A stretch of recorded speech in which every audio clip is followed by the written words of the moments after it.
This is week 4 of the Carioca and Paulistao review, and I want to start at the Pacaembu when Corinthians had a draw against Sao Cantano. It was almost a blast from the past when Rivaldo scored that goal. It was a really good game to watch. It was up and down, very fast paced, and Corinthians had to tie the game late with a Paulinho goal. But one thing I want to say about Corinthians, the back line did not look good at all. I thought Sao Cantano should have had at least 2 penalties, but one was a point blank penalty that Daniel Zinho got when he drove in, and it was a point blank penalty. It should have been given. No reason for it not to be. And there's a few other penalty opportunities Sao Cantano could have had, but I thought they should have had 2. But anyways, the game ended 2-2, and I wasn't too impressed with Pato again. But I'm going to give him some time to get into his game.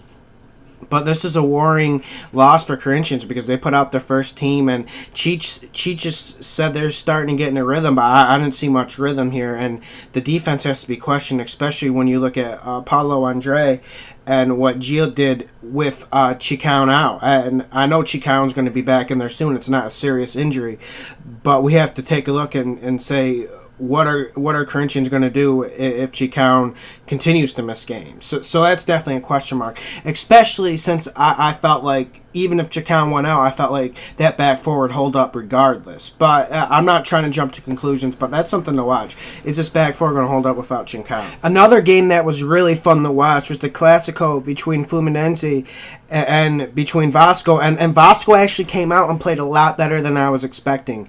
Listen, because I don't expect a lot out of Fluminense. You never know what you're going to get out of them. They're very steady team. They're not a team that's going to wow you in any shape or form. But I was thinking Fluminense was going to come out and just win 1-0 and make it a very simple game. But it was nothing. It was nothing like that. It ended up a draw. It ended up 1-1. But you have to look at Vasco here and say Vasco had a really good game, and Vasco had chances to win this. And I have to look at a player like Pedro Ken, who stood out for me for Vasco. I never was really too high on the guy, but he played really good. For all the hate he gets, Carlos Alberto looked pretty good. Although Carlos Alberto claimed the goal, it was an own goal from John from Fluminense, fresh off his Salazar call-up. He didn't look too good, and once again, Fluminense impressed me with how they just came back in the game. Vasco had chances to win it, like I said, but look at Fred with that goal to tie it. YouTube that, watch Fred's goal to tie. It's beautiful. It was beautiful movement. It was beautiful setup play. And I also have to say, Alessandro, the goalie for Vasco, really stood out this game. The guy had an A+ game at goalie. He saved a great backheel goal attempt from Marcos Jr. It was an amazing save. You guys really got to YouTube that. Maybe things aren't looking as bad for Vasco as people thought, because when they lost all these players, it was just like, damn, you lose Diego Souza, you lose Nilton, you lose Romelu, you lose all these good players. You're like, how are you going to replace them?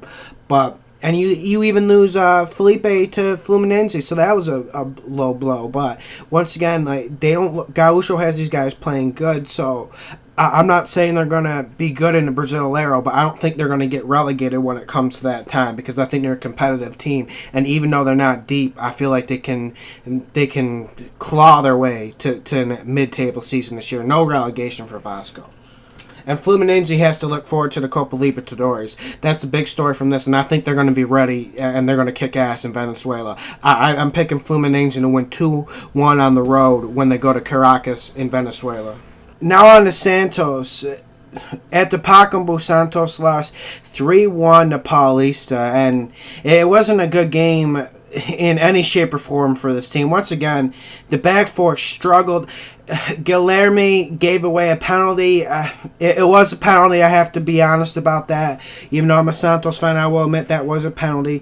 So that was fair. Then they scored a golazo from a long free kick, and then they scored another goal, which was a nice goal. I'm not taking anything away from their team, but Edu Durival coming back, he was a bit rusty at the center back position, so that was a problem. And then we saw the debut of Marcos Assunção, and People, I didn't like the signing at the time, and I don't like it now. The guy just doesn't have it. He's not going to man mark. He doesn't add enough to the ball movement. His passing's not good enough. His vision's not good enough. And he's not a good man marker or a ball winner. So I don't see how he's an upgrade over someone like Rene Jr. or a guy they sold, Adriano.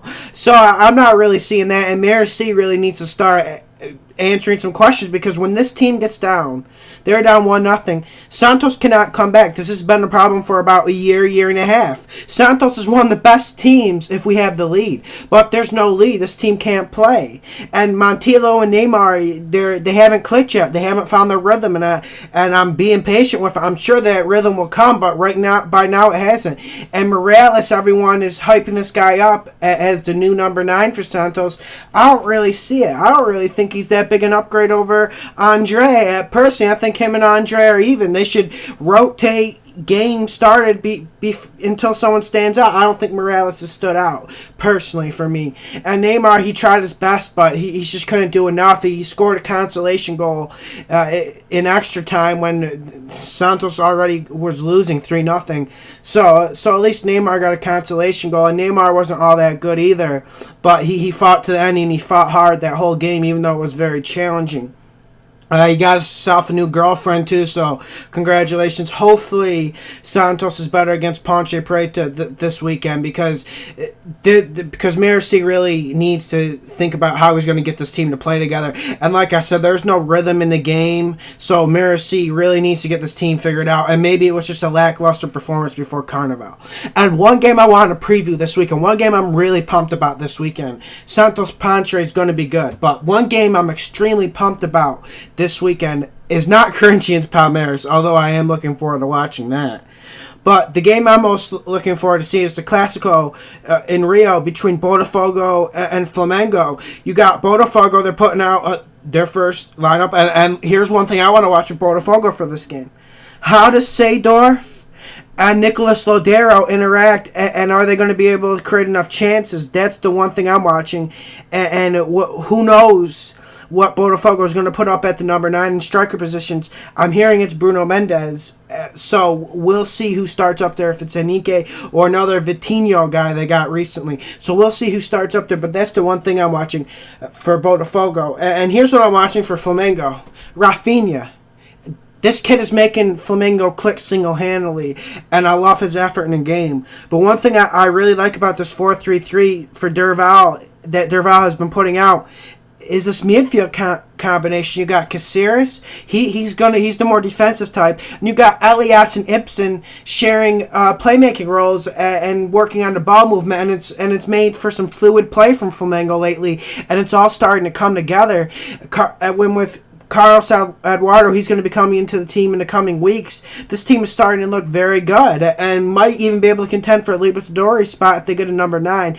But my prediction for this game is a 3-2 Botafogo win, and I think this is going to be a thriller of a game. It's a must-see.